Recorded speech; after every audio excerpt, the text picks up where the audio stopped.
Hay caminos que no solo unen pueblos, también unen corazones e historias.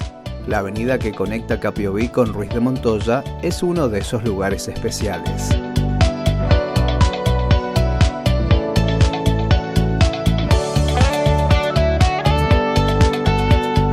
A medida que avanzamos por ella, nos encontramos rodeados por la majestuosidad de los lapachos amarillos, árboles que, en su tiempo de floración, se transforman en guardianes dorados del camino, pintando a ambos lados un espectáculo de color y vida.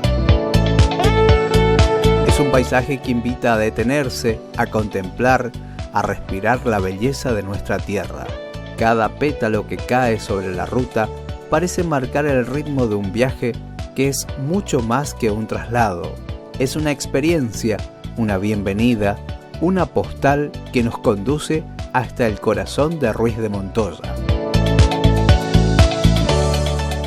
Así, entre naturaleza y tradición, se abre paso una avenida que nos recuerda el privilegio de vivir en esta tierra misionera.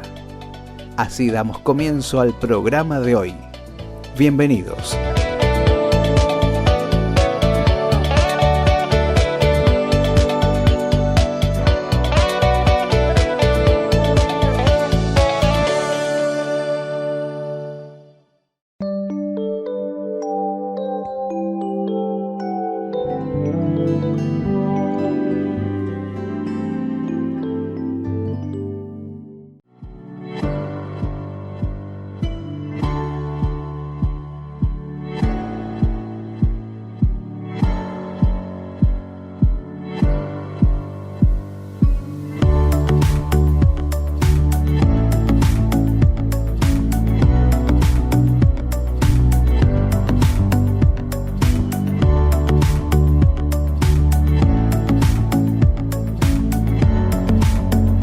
Bienvenidos a una nueva edición de Nuestras Raíces y la Actualidad. Hoy estamos a la vera del arroyo Cuñapirú, donde también comenzó, de alguna manera, lo que es nuestra fundación. Para englobar todo un proceso histórico, después de 4 años, hoy entrevistamos a Marilyn Cebolla Badí, una persona muy entendida en el tema que trabajó hace más de 30 años aquí en este contexto de región, con las comunidades guaraníes, pero también con un proyecto que se llama Memorias del Contacto, el contacto entre los blancos y los guaraníes, y un montón de notas, entrevistas que realizó para conocer un poquito lo que sucedía en aquellos años. Dentro de esta entrevista vamos a aprender un poquito más con una visión distinta a través de una profesional que investigó muy a lo profundo este tema. Los invitamos a que nos acompañen. Bienvenidos a una nueva edición del programa. Así comenzamos.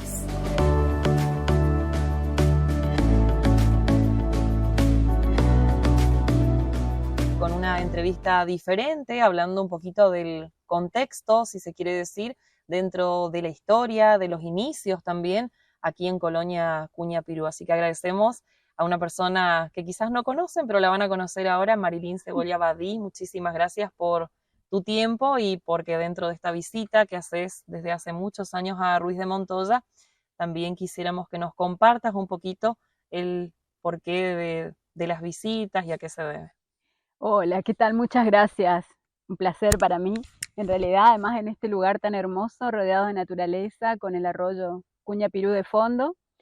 Sí, vengo a la zona desde hace muchos años. La primera vez fue en 1996.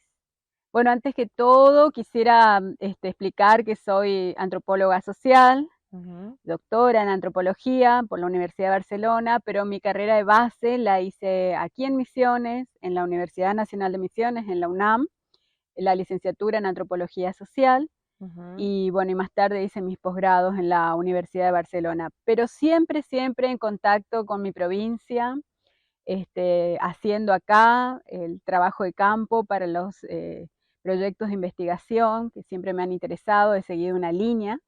Y como les decía, llegué la primera vez a Ruiz de Montoya en el 96, un pueblo muy distinto del que es ahora. Las calles no estaban asfaltadas, no existían todas estas avenidas tan lindas que hay ahora.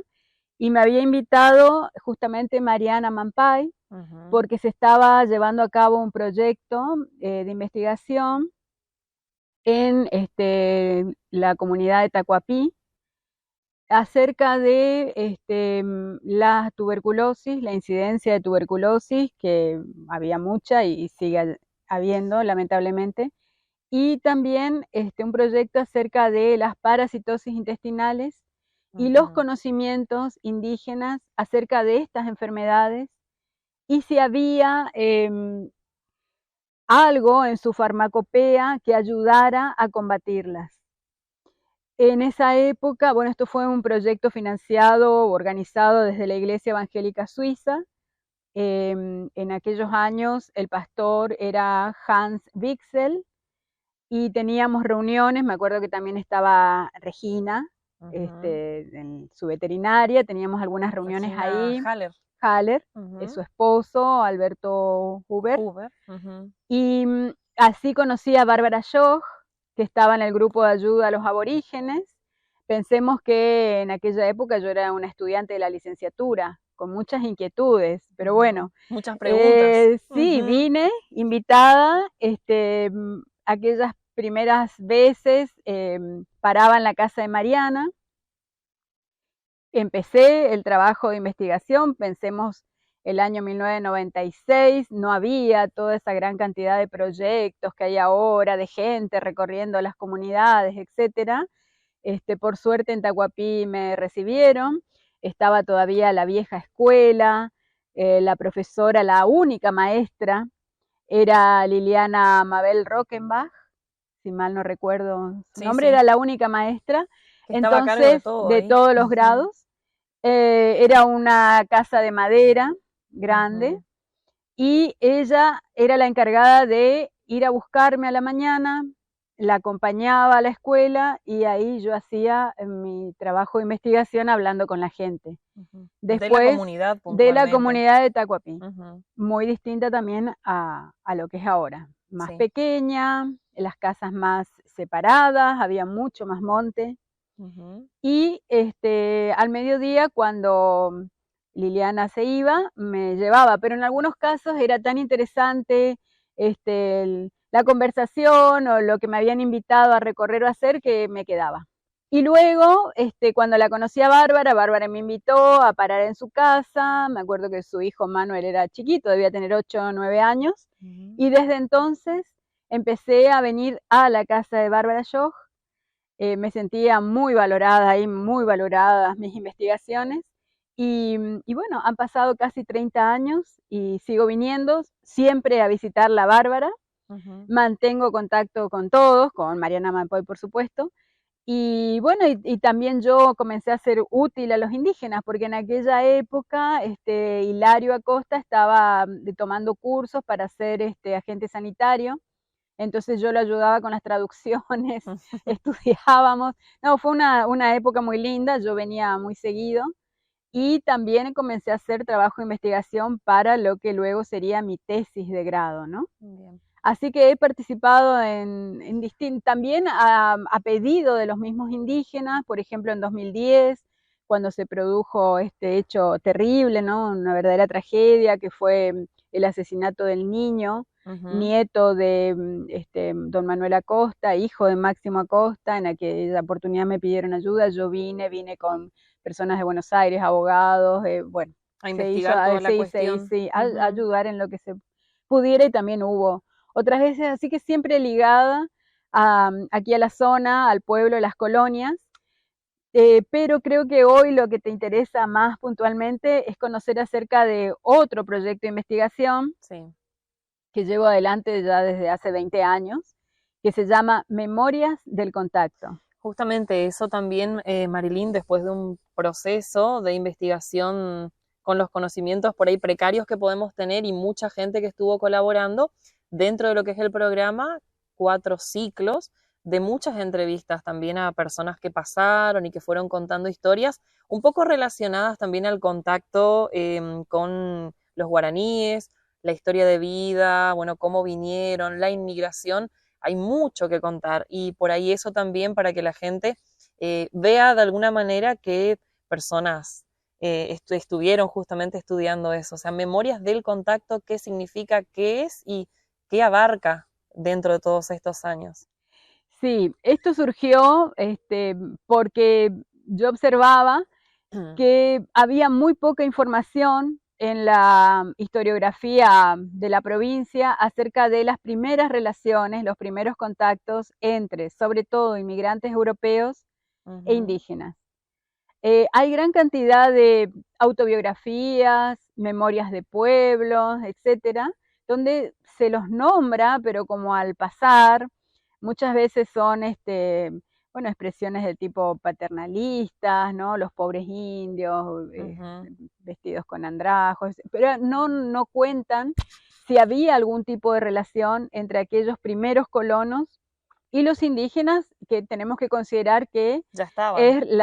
Son sus territorios originales. O sea, en el caso de las etnias guaraníes, es la provincia de Misiones, los departamentos orientales de Paraguay y el sudeste de Brasil hasta el Atlántico. Toda esa gran región, y la movilidad a través de sus territorios originales se sigue produciendo. O sea, la gente tiene familiares en Paraguay, familiares en Brasil, o ha nacido en Brasil, pero actualmente vive en alguna comunidad en Misiones, y hay un continuo ir y venir, ¿no? Visitas entre familiares, etcétera. Y que se sigue dando hasta se el día sigue de dando absolutamente, porque lo que conocemos como límites, fronteras nacionales, han sido posteriores, ¿no?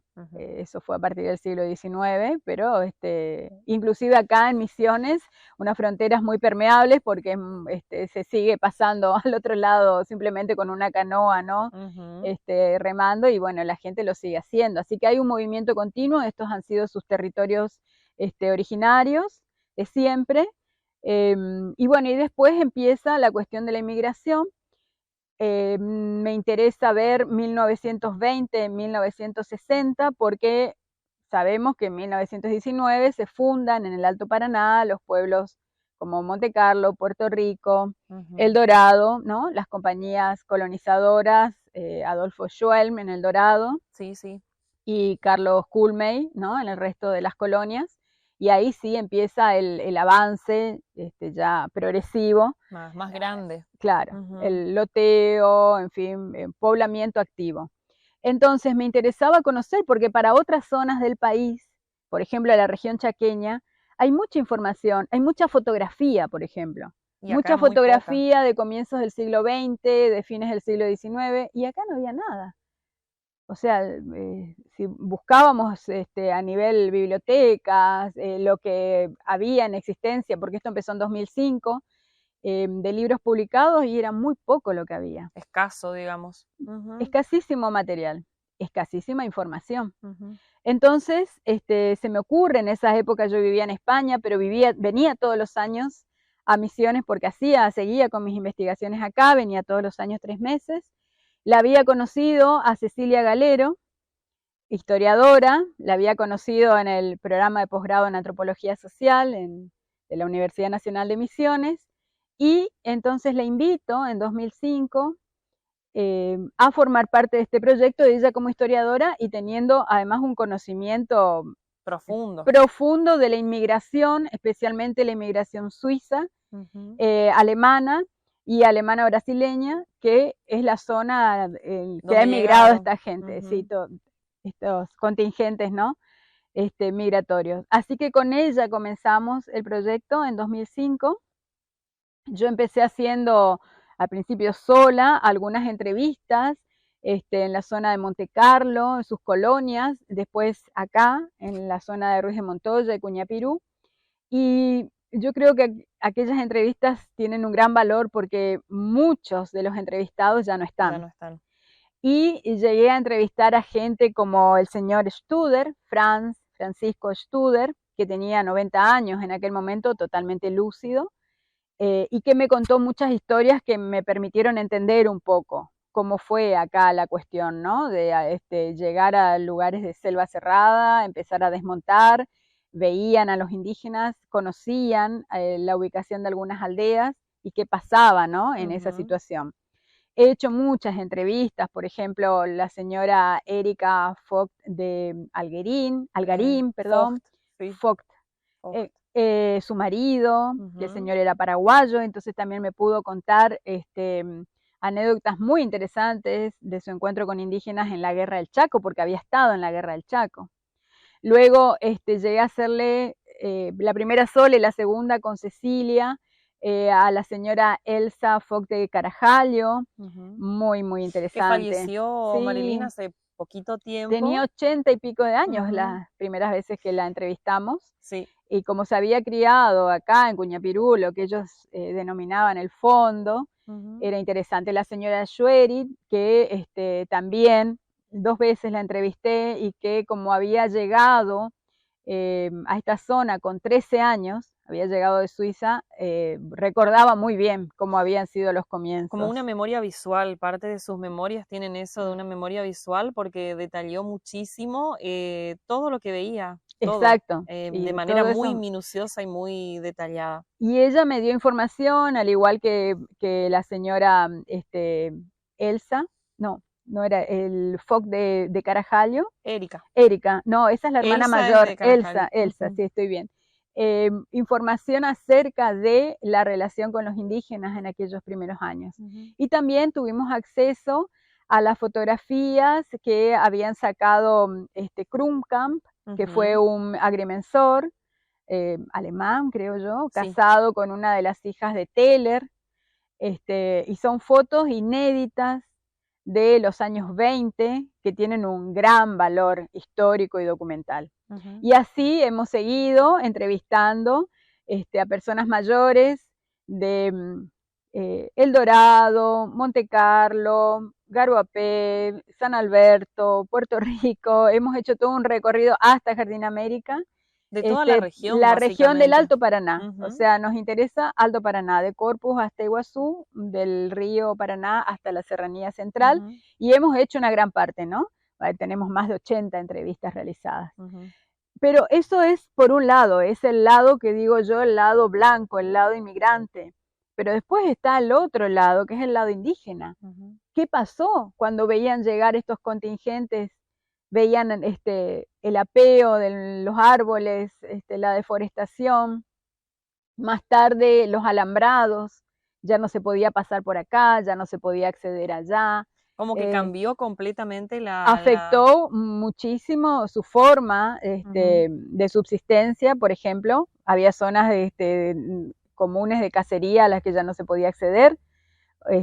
O sea, comenzaron de alguna manera algunos, si se quiere decir, conflictos, pero por el hecho en sí, conflictos de territorio.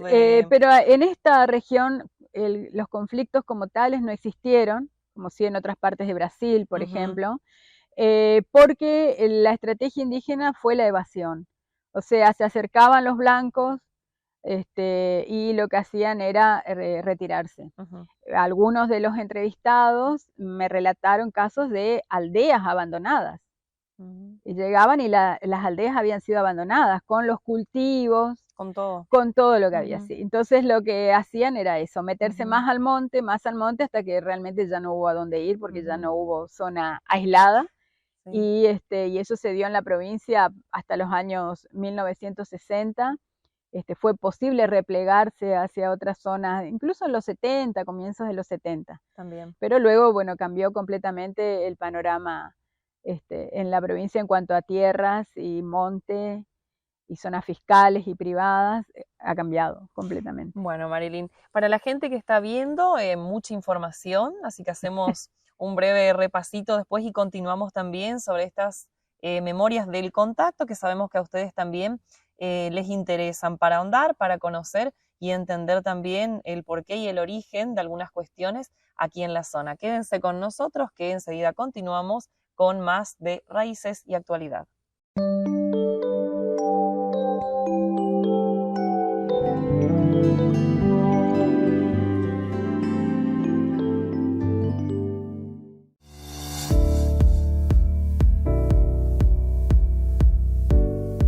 Bien, estamos en el municipio de Ruiz de Montoya, Una vez más, queremos comentar a la comunidad que Ruiz de Montoya cuenta con el servicio de salud pública en los distintos espacios, pero ahora estamos acá justamente en el CAPS del pueblo.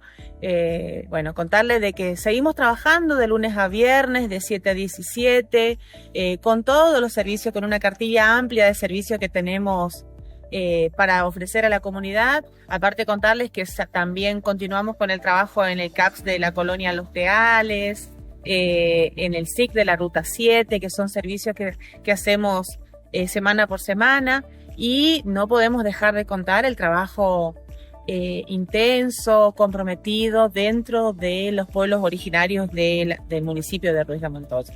Dentro de las actividades que hacemos acá, contándoles dentro de las actividades de nuestro centro de atención primaria, algo que lo estamos haciendo hace un par de meses, lo hicimos los 2 años anteriores también, pero de manera no tan frecuente. Hoy tenemos la oportunidad de contar con el móvil, con el combustible, que por ahí el municipio nos aporta y nos colabora, para poder garantizar de que las mujeres mayores de 40 años que requieran de hacerse la mamografía, que es el estudio de control de las mamas para la prevención, obtener una red de comunicación con el Hospital Samic de Oberá, donde generamos la lista de las mujeres que quieran hacer, conseguimos el turno desde acá y después garantizamos de que las pacientes puedan ser trasladadas a poder realizarse ese estudio mamario de control. Para hacer esto siempre tiene mucho que ver el trabajo del equipo de salud local, porque para que este operativo y para que esta organización se dé, siempre hay alguien del equipo que toma la posta. En este caso hay una de las agentes sanitarias, María Luisa Páez, es la que se compromete en armar la lista desde admisión del CAPS o comunicándose, más allá también de que los profesionales en el consultorio ofrecen, arma la lista y es ella también la que acompaña en ese viaje. Las mujeres no van sola con el transporte, no se van sola al hospital, sino que van acompañados por un integrante de salud del Centro de Atención Primaria de Ruiz de Montoya.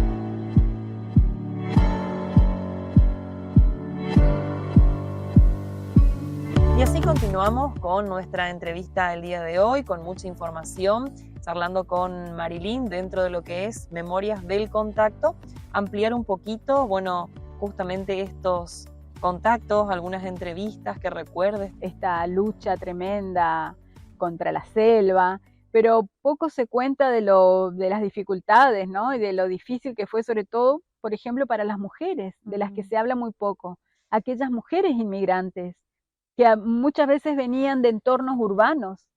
De grandes ciudades. Contaban en su casa con agua corriente, con sistemas sanitarios, y vienen aquí y ahora nos cuesta imaginar lo que era en aquel momento todo selva, caminos que cuando llovía se volvían intransitables, que tardaban 2 días en llegar desde aquí a Puerto Rico, al puerto, y todos los problemas que hubo que normalmente, bueno, no se cuenta el lado bonito de la historia, pero nosotras hemos recogido información acerca de mujeres que caían en depresión, de gente que contaba que cuando por fin llegaban a la parcela que habían comprado y se daban cuenta de la situación, lloraban inconsolablemente, ¿no? Porque se preguntaban cómo iban a hacer. En este lugar me toca quedarme y una choza. Exacto. Después el desconocimiento hacia la fauna y la flora, porque la gente nos contaba de situaciones como eran atacados por los piques y no sabía qué les pasaba, los pies se les hinchaban, era un dolor tremendo y no entendían qué era, o las uras, ni hablar de las picaduras de los barigüís que se les infectaban porque se rascaban. Y acá tuvieron un protagonismo interesante, no solamente los alemanes brasileños, que tenían experiencia porque ya eran quizás la cuarta o quinta generación viviendo en Brasil, sino también los peones paraguayos que se contrataban. En los casos en que se podían contratar para desmontar, eran estas personas que ya tenían algún conocimiento los que podían ayudar. Pero en ningún caso se buscó, por ejemplo, la ayuda a los indígenas. Otro gran problema era el idioma. La gente que llegaba hablaba el alemán, el suizo alemán, desconocimiento total de español. No había forma prácticamente de hacer un diálogo. Los indígenas en aquellos tiempos, salvo los hombres que salían a trabajar, tampoco hablaban español. Entonces era muy difícil la comunicación, todo era por seña. En algunos casos, muy pocos, muy puntuales, me hablaron de algún intercambio, por ejemplo, de que necesitaban las mujeres inmigrantes, necesitaban cestos o sedazos, y los indígenas trajeron e intercambiaron, quizás no había circulación monetaria, los intercambios eran por bienes, entonces les daban o ropa usada.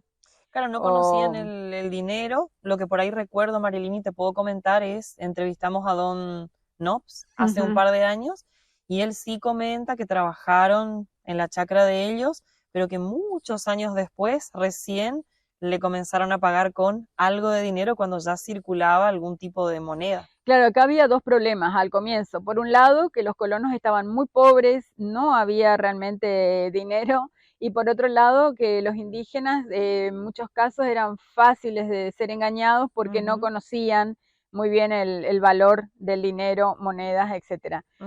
Tengo varias anécdotas al respecto. Por supuesto que eran engañados también. Y después,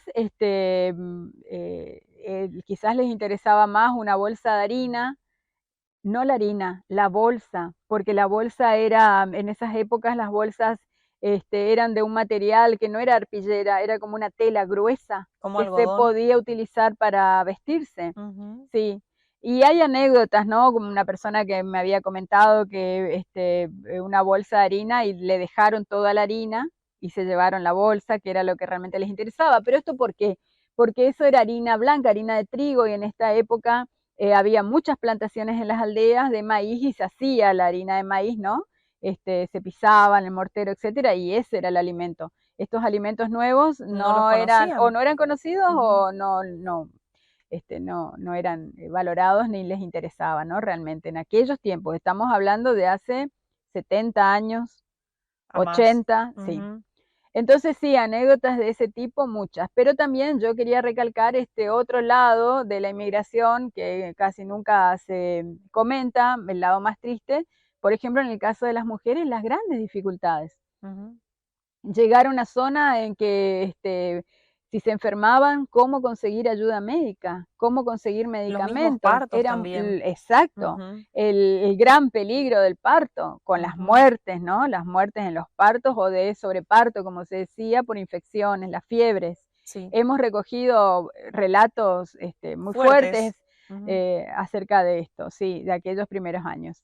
Y en mis investigaciones, en una zona que no es esta, sino en la región, la zona del Soberbio, Colonia La Flor, a 45 kilómetros del Soberbio, en las épocas en que eso era todo selva, que fue posterior a la colonización acá. Yo tuve el relato de una familia acerca de la madre de este señor que estaba contando, que le salvó la vida a una mujer indígena porque estaban tan desesperados, no había a quién recurrir, estaban a 45 kilómetros, hablemos de carro y de caballo, hasta el Soberbio, que era un pueblo mínimo, y se moría la mujer, ¿no? Y después de haber dado a luz.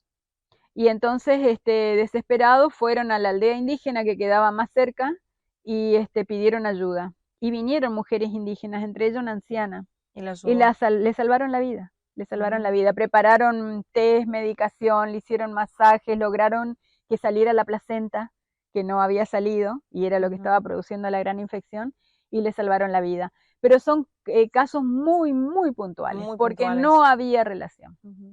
No había prácticamente relación entre aquellos primeros inmigrantes y tampoco la hubo después. Es como que cada uno estaba en su mundo. Mundos bastante separados, pero que sin Ujú. embargo, Tenían en que el convivir. en el caso indígena, totalmente afectado, Ujú.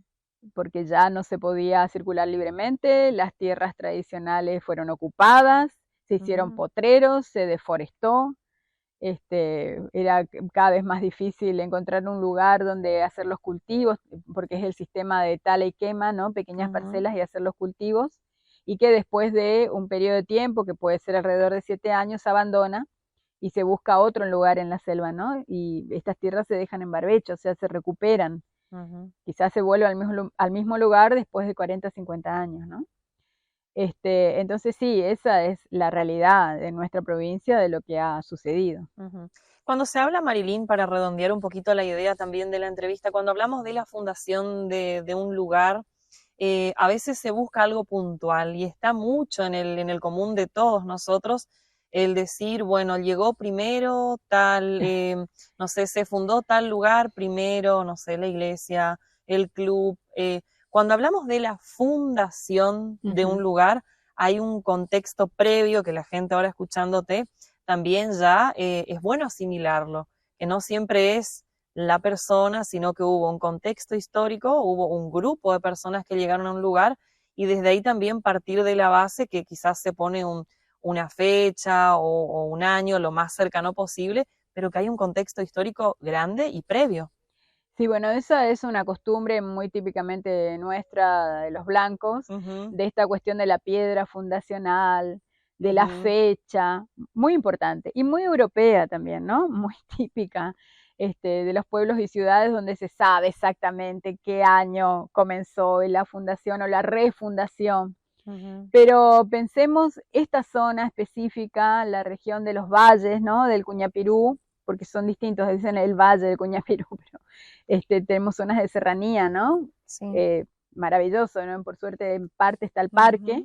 Ujú. Fíjense cómo se llama, Cuñapirú tiene un nombre indígena que todavía estoy tratando de encontrar de dónde sale. Porque hay como una leyenda, un mito Sí, también, pero pero muy es obvio que esto fue fantasioso. un agrimensor. Esto fue alguien de afuera que estaba trazando caminos y que lo denomina de esta manera. Ujú. Pero es una zona que tradicionalmente ha sido elegida por la población indígena. Es una zona siempre poblada por ciertas características, quizás las serranías de selva, quizás los arroyos, el Cuñapirú, el Tucanguá, siempre hubo población acá, siempre hubo aldeas. Y en algunos casos eran aldeas grandes. Ujú. Algunos inmigrantes lo recordaban, sabían dónde estaban las aldeas, pero ellos no tenían ninguna relación, ¿no? Apenas los veían.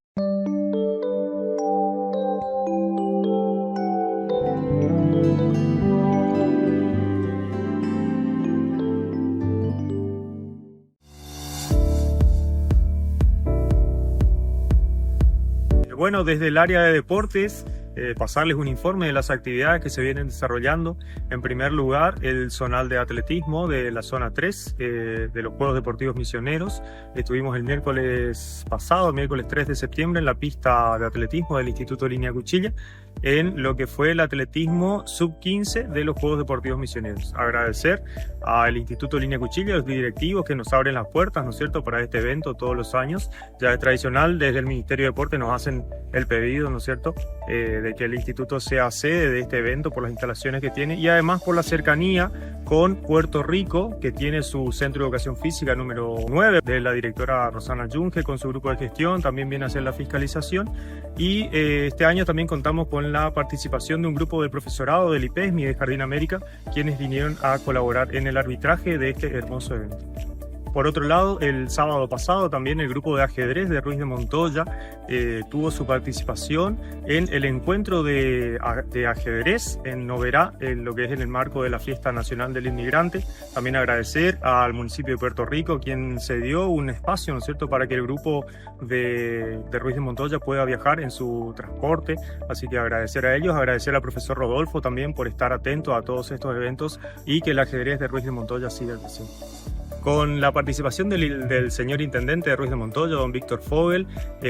También la semana pasada Ruiz de Montoya estuvo presente en la final provincial del CODEIM, que es la Comisión de Desarrollo Integral de Municipios de la provincia de Misiones, en la cual participan alrededor de 55 municipios, así que muy contentos por la participación desde las primeras instancias locales hasta la final provincial que se desarrolló en el Polideportivo de Puerto Rico. Equipos de Ruiz de Montoya, tanto del CEP, el CEF, el ILC, estuvieron participando en las distintas instancias de futsal femenino, masculino, vóley femenino y masculino, y así es que el día de la final provincial los equipos femeninos de futsal del Instituto Línea Cuchilla lograron el tercer puesto y el equipo de vóley femenino del Instituto Línea Cuchilla también se ha consagrado campeón de este evento. Agradecemos una vez más al Ejecutivo Municipal por brindar en cada ocasión los medios de transporte, ¿no es cierto?, la organización, también para eventos intercolegiales que se estuvieron desarrollando, toda la cuestión organizativa, marcación de canchas, arbitraje y la logística necesaria en cuanto a las planillas. Así que un agradecimiento muy grande al Ejecutivo y a todos los docentes que se están sumando día a día a todas estas propuestas deportivas.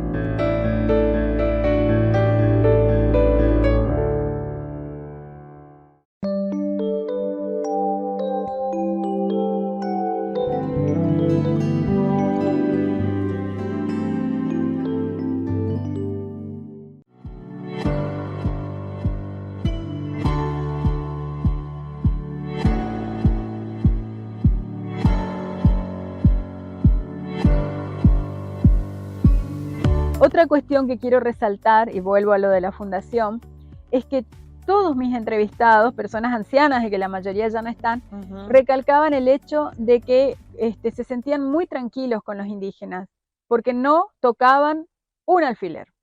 Podías dejar todas, me decían, las herramientas, podían decir la cosecha, ellos pasaban en fila, uno detrás de otro, y podías confiar en que no iban a tocar absolutamente nada. Y que además eran buena gente. En una entrevista me acuerdo Claro, eran buena gente. Eran buena gente porque eran mansos los indios, eso me lo dijo el señor Studer. Y que cuando comienzan a trabajar para los colonos, que es en la época, mucho más tarde, en la época del TUM, sí, que por las características, ¿no?, de cómo era la cosecha, trabajaban en grupos familiares, que se quedaban en el lugar, y que les pagaban con bebidas alcohólicas a veces. Lamentablemente, les pagaban con ropa, les pagaban con víveres. También hubo mucha explotación en ese sentido. Eso también tenemos que contarlo. Pero volviendo al tema de la fundación, primero pensemos que toda esta zona era muy conocida y estaba poblada por los indígenas, ¿no? Tanto la etnia Mbuya como otras etnias guaraníes, que incluso siguen viviendo aquí en Misiones, pero que siempre nombramos solo a la etnia Mbuya. Eso por un lado. Por otra parte, seguro hubo gente que circuló por la zona, puede ser gente criolla, puede ser gente del Paraguay. En zona limítrofe también. Exacto. Ahora, si queremos ver si la colonia poblada por este grupo inmigratorio de origen específico, bueno, ahí ya verán cómo hacen para marcar un año, una fecha, que bueno, que es tan importante para nuestro sistema, ¿no?, donde todo tiene que ser con fecha, enmarcado, y que para otros pueblos no occidentales no tiene ninguna importancia. Por eso si vos muchas veces a la gente indígena le preguntás, ¿usted cuántos años tiene? Y puede ser un cálculo, puede ser cualquier número, porque no tiene realmente una importancia que sea que yo haya nacido en 1975 y tiene que ser así.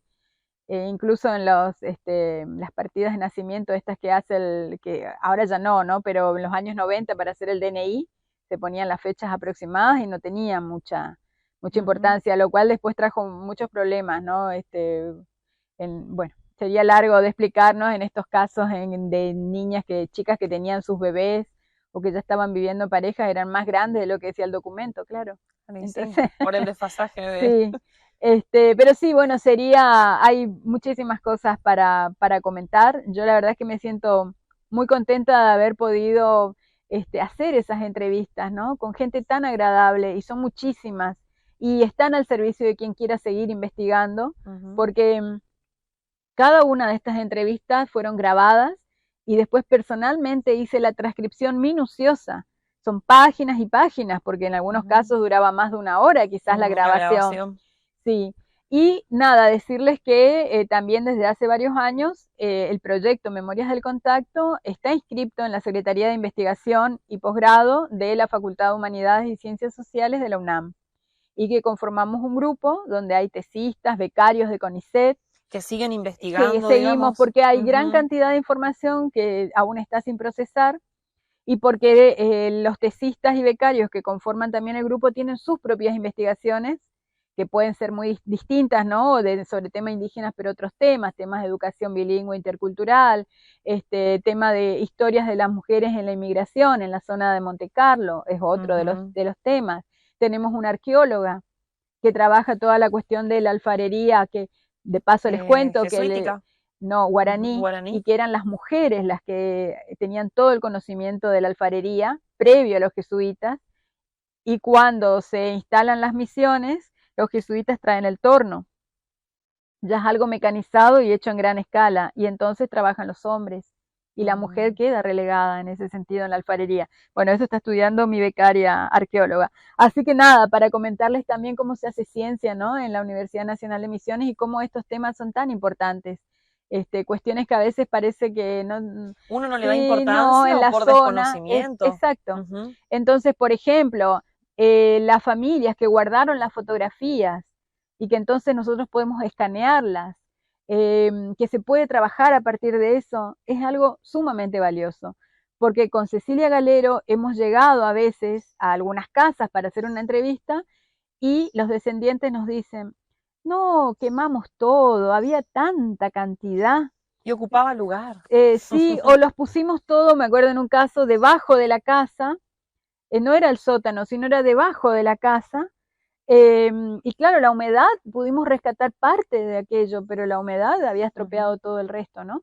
O sea, no hay una conciencia de lo importante que es preservar, todos aquellos registros. Había casos de gente que realmente lo salvó su cabeza el tema de llevar un diario. Eso los ayudaba muchísimo, porque en aquellos primeros años tan difíciles, las cartas que se enviaban a Europa, que tardaban 2 meses, ¿no? Después, memorias también, hay un par de personas que hicieron sus memorias. Sus memorias, exacto, y que en su momento aquello les ayudó un montón a sobrevivir y no volverse locos, así me dijo una persona, y con toda la razón. Bajar exacto, a la noche, con el farol o el Petromax, escribía, y que eso lo ayudaba espiritualmente. Bueno, hay un montones, ¿no?, de anécdotas de ese tipo para mostrar lo difícil que fue también al comienzo. Pero respecto de la población que ya estaba acá, tanto indígena como en otras zonas, gente criolla, mínima. Y también tenemos que mencionar que había mucho racismo y discriminación. Y muy fuerte. Me acuerdo de una señora que me comentaba que quería escribirle cartas a su hermana, que había quedado en Alemania, pero de noche sentarse a escribir era imposible por los mosquitos, que no sabía qué ponerse, que se ponía grasa en las piernas para poder estar quieta un rato y poder escribir. Concentrarse. Entonces, exacto, son historias que hoy nos cuestan, ¿no?, a veces entender por lo que pasaron. Todo eso hay que verlo también, ¿no?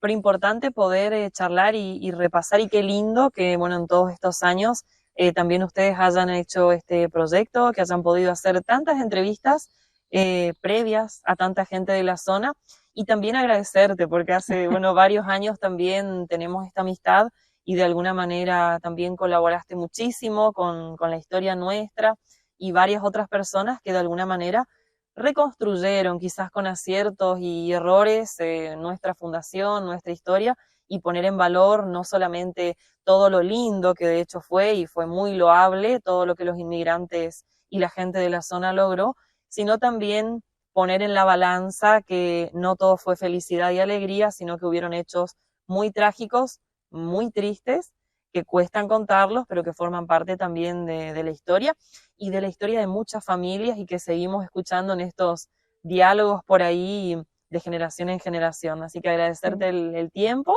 En televisión es así un poco tirano, pero agradecerte esto, y seguramente en una próxima también, bueno, ampliar un poquito más, simplemente agradecer y bueno, que continúes también visitando Ruiz de Montoya, que de alguna manera es tu segunda casa. Sí, me encanta. Y no, yo soy la agradecida a la gente indígena, especialmente de la comunidad de Tacuapí, la familia Costa.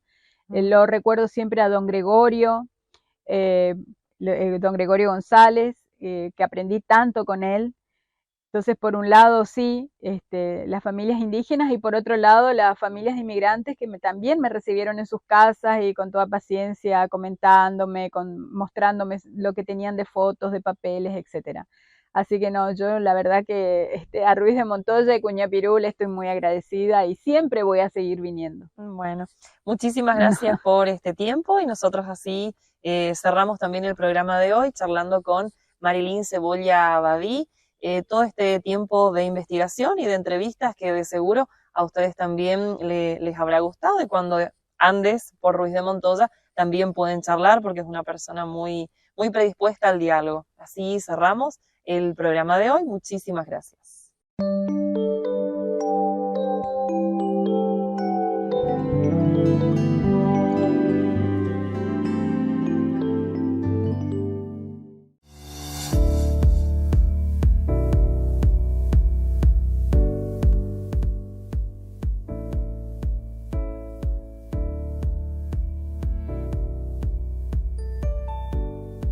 Desde el área de Obras Públicas de Ruiz Montoya, comentarles que semanas pasadas terminamos el asfaltado de 5 cuadras desde Avenida de los Inmigrantes y Tierra del Fuego. La logística que se llevó a cabo de camiones propios de la municipalidad, sí, con 3 camiones, se logró también con los chicos del plantel de Obras Públicas, sería el cuidado del tránsito, ¿sí?, en ese sector. Muy contento por el logro realizado, ¿no?, por tener esas cuadras de asfaltado desde el área. Seguimos trabajando en mejoras para el pueblo.